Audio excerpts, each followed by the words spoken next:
Bismillahirrahmanirrahim. Elhamdülillah ve salatu ve selamu ala Resulillah amma ba'd. Allah subhanahu wa ta'ala adam balasını bu dünyada özgöçe kılıp yaratkan. Adam balasına köptөгөн başka canvarlarga karaganda artıkçılıktardı bergen. Sebebi bu dünyada adamdın maksatı dagı kelgen maksat, buyakta жүргөн maksatыбыз, dünyaga kelgenibиз çoң болгондугу үчүн ошол çoң максатка жетүүгө Аллах Таала çoң мүмкүнчүлүктөр түзүп берген. Ар жактан карасаңыз Аллах Таала адамды өзгөчө кылган. Келбет жагынан дагы, жашоо тиричиликке көнүү жагынан дагы, курсагын тойгозуу жагынан дагы. Аллах Таала койду ушундай жараткан, ал чөп менен гана курсагы тоет. Ага канчалык күчтүү, жакшы деп берсеңиз дагы эт жебейт алчы. Эт жесе ооруп калышы мүмкүн.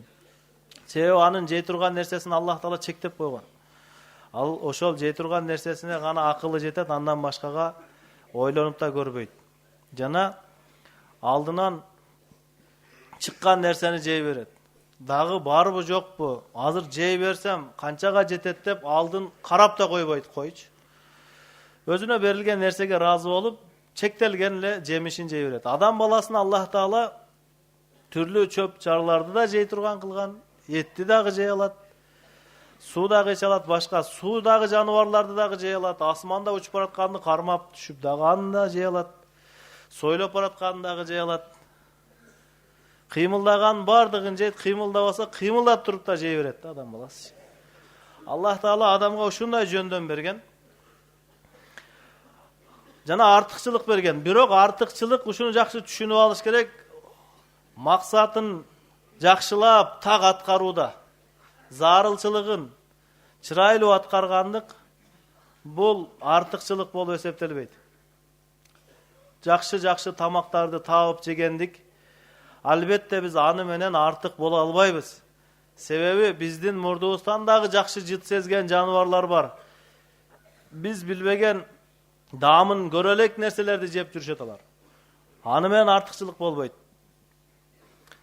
Кандай гана бир өзгөчө нерселерди колдонуу менен, же кийим менен, же башка бир нерсе менен Аллах Таала бизди ал нерсе менен эле артыкчылык берген эмес, өзгөчөлөгөн эмес. Биздин өзгөчөлүгүбүз бул дүйнөгө келген негизги максатты ишке ашырууда. Аллах Таала хадиси кудсиде айтат: "Ад-дунья хуликат лакум", бул дүйнө силер үчүн жаралган. Ушул дүйнөдөгү бардык нерсе биз үчүн. Асман, жер, асман жана жердеги нерселер бардыгы Аллах Таалам бардыгын адам үчүн жараткан. Бардыгы адам үчүн кызмат кылат. Керек болсо периштелер дагы адам үчүн кызмат. Жабраил периште адамдардын туура жолго түшүшү үчүн Аллах Таала буйруган Кур'ан-ы Каримди жерге алып түшөт. Периштелердин арасында эң ыйыгы, өзгөчөсү, Аллахка жакыны Жабраил периште, ал дагы адамдардын кызматында. Жана ошондой эле периштелердин арасынан Микаил алейхиссалам, ал дагы ошо адамдын кызматында. Аба, суу, жамгыр, кар, ырыскы жеткизүү, өстүрүү, ушул бардыгы ушул кызмат менен. Жан алгыч периште дагы адамдардын кызматында. Бирөөлөрдүн жанын алыш албетте мусулман эмеске азап болгон болсо, ал эми мусулманга пайгамбарыбыз айтат, өлүм бул мусулманга белек. Ошол белекти алып келиш үчүн Аллах Таала жан алгыч периште Малакул Маутты дайындаган. Ал дагы адам үчүн кызматта. Жана ошондой эле Аллах Таала Исрафил алейхиссалам, аны дагы адамдардын кызматы үчүн дайындаган. Бул дүйнөдө туруу мөөнөтү бүткөндүгүн жарыя кылыш үчүн колуна Аллах Таала сурнай берген. Пайгамбарыбыз саллаллаху алейхи ва саллям айтат: "Ва кайфа ана мен кантип кубанайын, кантип сүйүнүп олтурайын. Ва сахибу сури кад илтакамаху" дейт. Баякы сурнайды үйлөп кыяматтын башталганына белги берүүгө дайындалган периште сурнайды оозуна такап турат. Кулагы төшөлүп турат. Качан өкүм берилсе, сурнай үйлөнөт дагы кыямат башталат.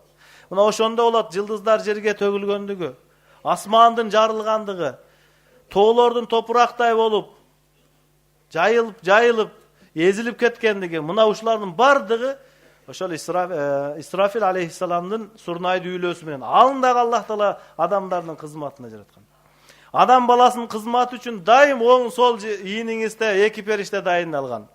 Оң ийиндеги жакшылыктарды дайым жазып турат. Эмнеге? Сиздин пайдаңыз, кайсыл бир жакшылыгыңыз эске алынбай, унутулуп калып, кыямат күнү ошонун сооп сыйлыгын албай калбаңыз. Албетте, Аллах Таала унутуп калбайт. Бирок Аллах Таала бизге дагы тактык үчүн ошентип оң ийиңизге, бул сизге аркасынан карап жүргүлө ушуну эмне кылат экен деп дайындаган эмес Аллах Таала. Аллах Таала сизди жарата электе эле билген өзү кандай адам болоруңузду, каяка барарыңызды. Пайгамбарыбыз саллаллаху алейхи вассалам бир хадисте айтат: силердин бирөөңөр инна ахадакум южмау халқу фи батни уммихи 40 яуман нутфатан. Силердин ар бириңер энесинин курсагында 40 күн ичинде бир тамчы суу болуп чогулат. Жаралууга, адам болууга дайындалат. Андан кийин сумма якуну алакатан мисла залик. Андан кийин уюган кан болот ушу 40 күндүн арасында. Биринчи 40 күн бир тамчы суу, андан кийин уюган кан. Анан пайгамбар сумма якуну мудгатан мисла залик. Анан дагы 40 күн өткөндө, 3-чү 40 күндө андан кийин бир иштем эт, бир үзүм эт болот. Андан кийин Аллах Таала пайгамбарыбыз хадисте айтат. Абдулла бин Мас'уд радıyallahu anh риваят кылган хадис бул. Пайгамбарыбыз саллаллаху алейхи вассалам айтат: андан кийин сумма юрсалу илейхил малаку фаянфуху фихи рух.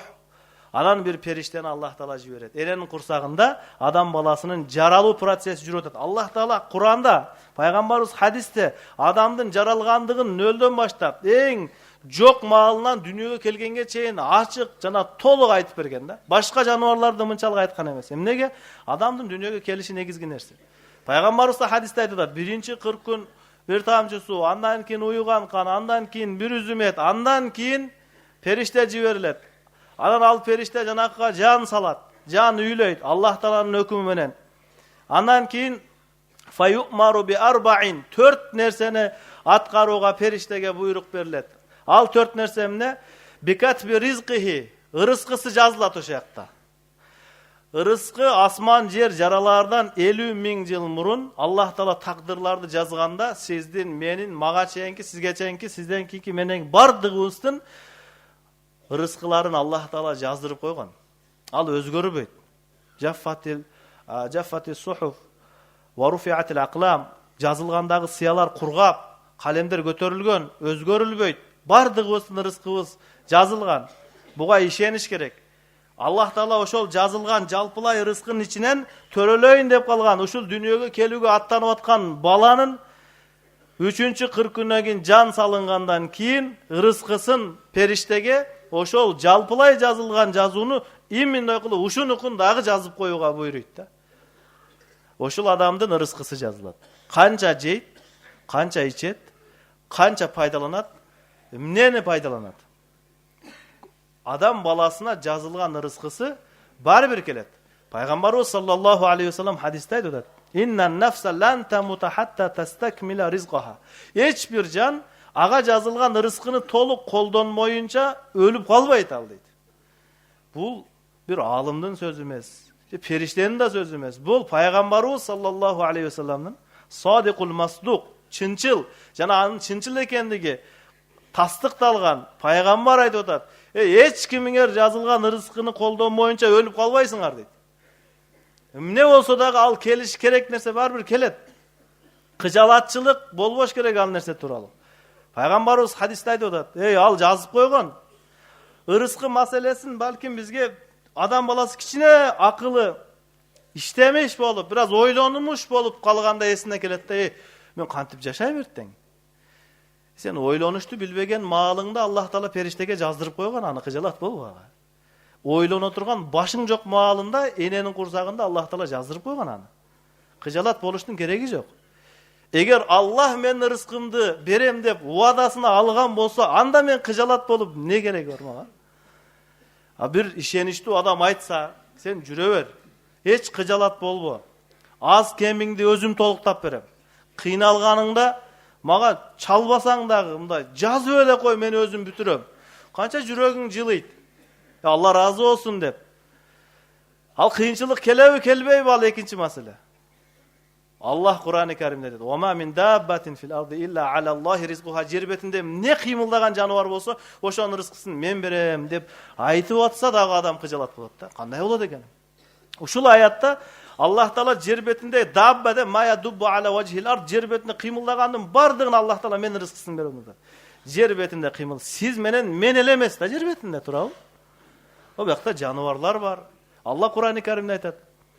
Kançalagan жануарлар бар. La tahmilu rizqaha. Allahu yarzuquha ve iyyakum. Kança жануарлар бар, өзүнүн рызкысын өзү эптеп таба албайталар.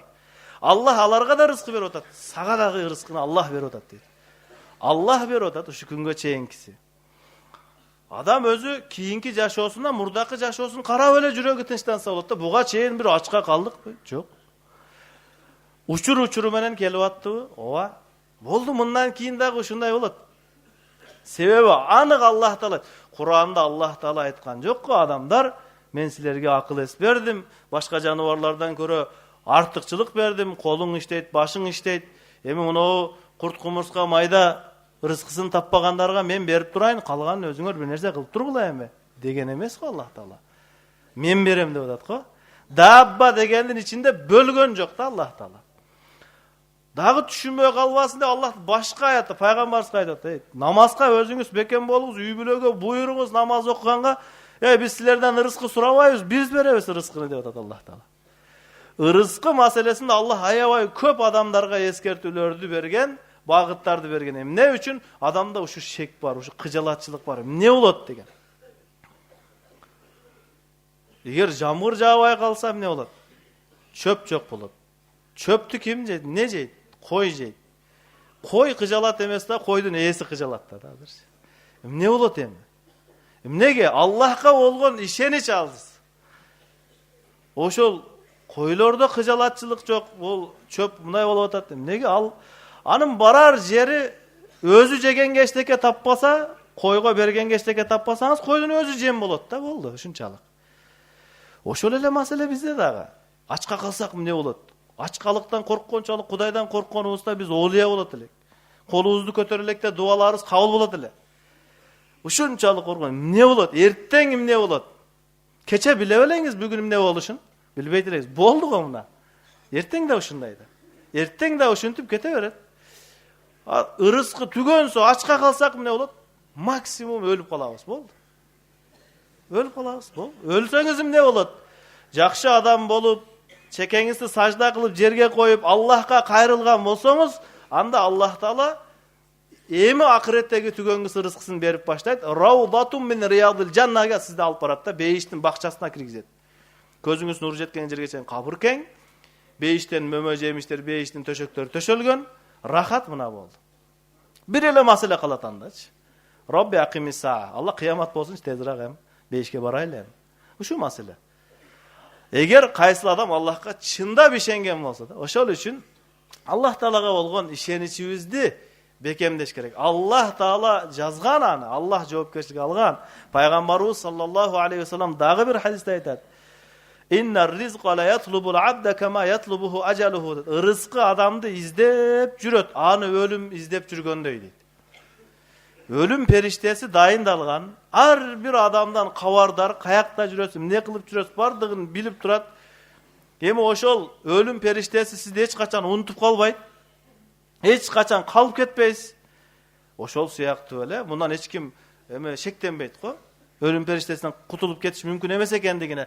Ошол сыяктуу рызкыңыз бар болуп туруп, ошону жебей кетип калыш дагы мүмкүн эмес да. Allah берет аны сөзсүз. Бирөөнүкү аз, бирөөнүкү көптүгүндө кыжалатчылык болбош керек. Кимдир бирөөлөр кыжалат болот. Менде аз, тигиде көп. Менде жок, тигиде бар. Бир аз ойлонуп көрүңүз эле.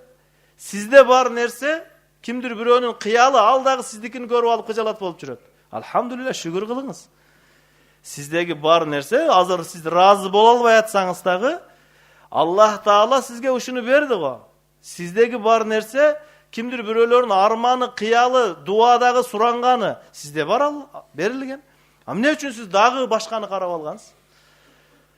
Ошол үчүн адам баласы рызкы табууда дагы, рызкысын колдонуп атканда дагы Аллахка разы болуп эле жүрө бериш керек. Алхамдулилла, барына шүгүр.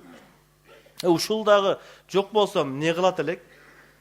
Ушул жагын ойлош керек да. Мунан да жакшы болсо кандай болот эле дегенди ойлобой кое бериңиз аны. Сиз ойлосоңуз дагы, ойлобосоңуз дагы. Hareket kılsanız da kılbasanız da Allah жазган nerse gana sizin başınızga kelip jetet. Andan bir tıyın köböйтүп azaytуу mümkün emes. Sebebi Peygamberimiz hadiste aytat, Ellerinin kursağında turgan malda periştege 4 nerseni жазууга buyruk berilip atat.